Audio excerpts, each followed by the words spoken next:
Well, good morning. It's the start of a new week, Monday. The board's been sat over the weekend and everything seems okay. So I think it's time now to start getting it all blended in and the remainder of the scenery done, and then get this retaining wall in place with access underneath. So we'll start, I think we'll start from here and work that way, and we'll just see how far we get over the next few days.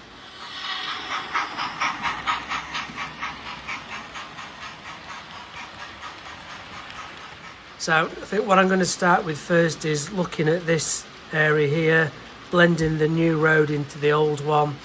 I've got a bit of maybe filing or sanding down to do here. This is where the old path was stuck. Some of it will be covered. So the first thing I've done already is just made a piece of paving to go there, which is obviously the junction now. That goes up to the edge. And I've been filing down a piece of PVC board, trying to get it into some kind of ramp shape, and the plan is that will sit somewhere in there, bit of weathering, maybe some just line markings just to denote that it is a ramp, then get it blended into this.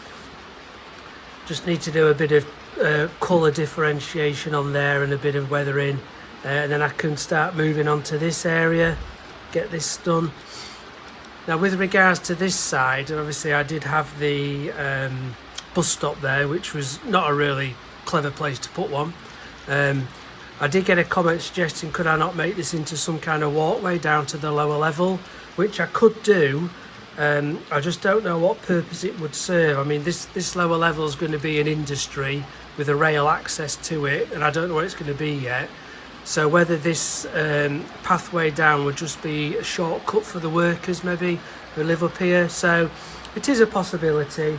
The other thing I've got is one of these, I don't know what you call them, but I think you sometimes get them on promenade, seafronts.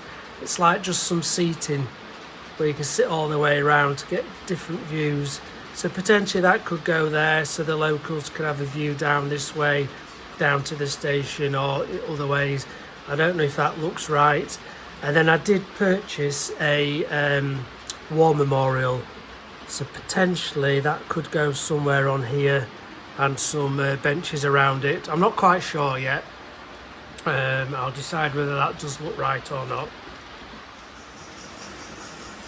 Obviously we're looking at a view up the road there without the back scene, so you can see all the blind and the control gubbins and wiring. When the back scene's back on, obviously it'll cover all that, but I'll leave it off so I can bend over this way just to work all on that back area.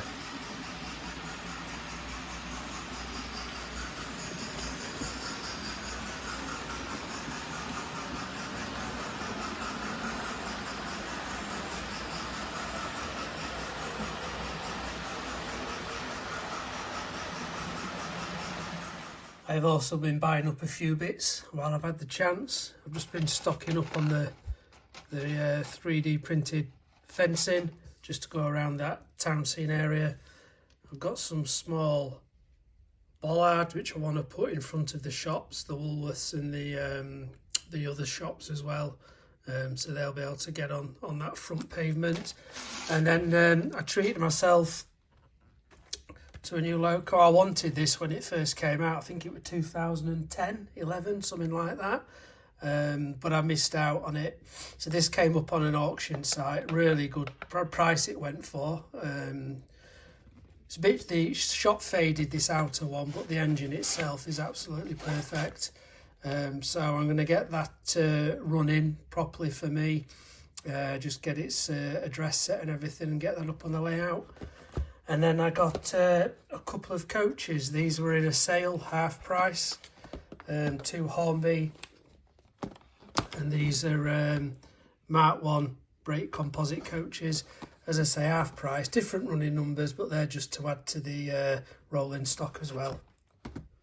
And I guess the good thing about being retired is I'm always in for the postman. So if the wife's not working from home and she's out, sometimes all this stuff arrives without her even knowing, so it's straight up to the rail room, tucked away somewhere, and she very rarely ventures up here. So I've got the ramp glued in place. There's a bit of blending in to do now. Next will be the path. Now I've had to just put a little tiny block in that corner just to raise this path up slightly, so it looks like it's just been blended into the ramp, which I think once it's glued will be fine.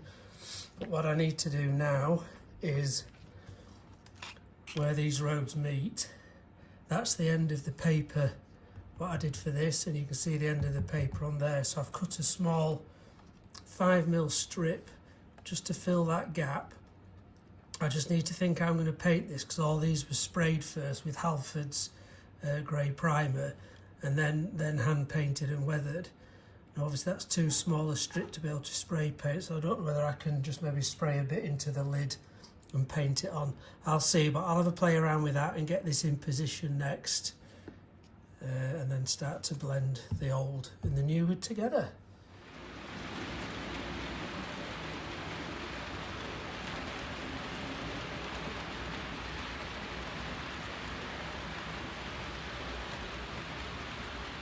Well, 2 whole weeks have passed and I've only just managed to get back up in the train room. So as you can see, progress is next to nothing. All I've managed to get done is this small bit of area, started to work on this, and then up by the side of that one. So despite all the great plans I had to get everything done on this area, I had to sort of shift and do some work in the garden. So we have a summer house in the garden, which we turned into a bar a few years ago, and we've had some really good fun in there. And it was one drunken night in the summer, sat out in the garden, I decided wouldn't it be a good idea to actually have a permanent extension built where the summer house was. And before we knew it, we'd submitted plans, got an architect in, and I got a call out of the blue a couple of weeks ago to say the builder was ready. It could fit us in earlier, so I've spent a fortnight dismantling this summer house, taking up all the slabs, the footings, all the electrics, the lot, and it's taken far longer than I thought it would.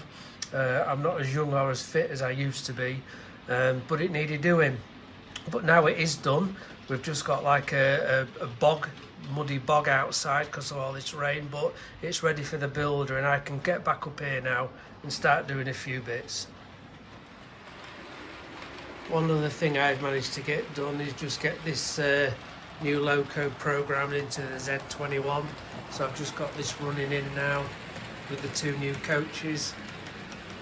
Just use this new mess site. But I'm just going to leave that half an hour each way just to get it running. It has got sound, but I think I need to do a bit of work with the CVs. It's very loud and it seems a little bit out of sync. So I'll play with those at a later date once I've got it running.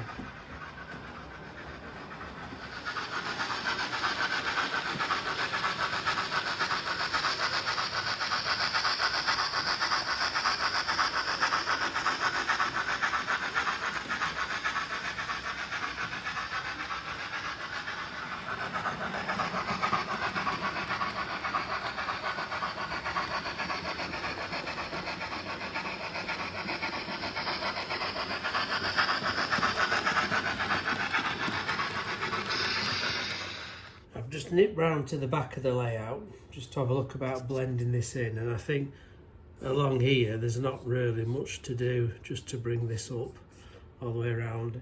It does get a bit high here and I'm thinking that just might be too steep when there's properties here, so I'm wondering whether I might need to do this retaining wall to step it up, just bring it along here just to fill some of that, so it's a retaining wall and then the rest of it will just be earth embankment on top. Might just look a bit better. Just concerned that's probably from there down 60mm, 6 centimetres. So I think I don't know, I'll just have to have a look at that. I just probably think a retaining wall might be a safer option, probably up to where the end of this property is, and then it just change into an embankment. Obviously there'll be a fence running right across the top of it anyway, so I'll just have a little look at that. So apologies from me that there's not much progress to show. It's not because I've not been interested in doing anything, but it's my drunken madness come back to haunt me. But that's all done, so over the next couple of weeks I'm definitely going to get the rest of the work done in this area, get this retaining wall put in with the magnets to be able to come out, and then start thinking about some industry for the bottom. So if anybody has got any suggestions what I could put in this area, if I do just pan back, that's the size of it. So we've got there is a point coming off ready for a rail access into here, and then it's pretty much this area there. Let me know if you've got any thoughts.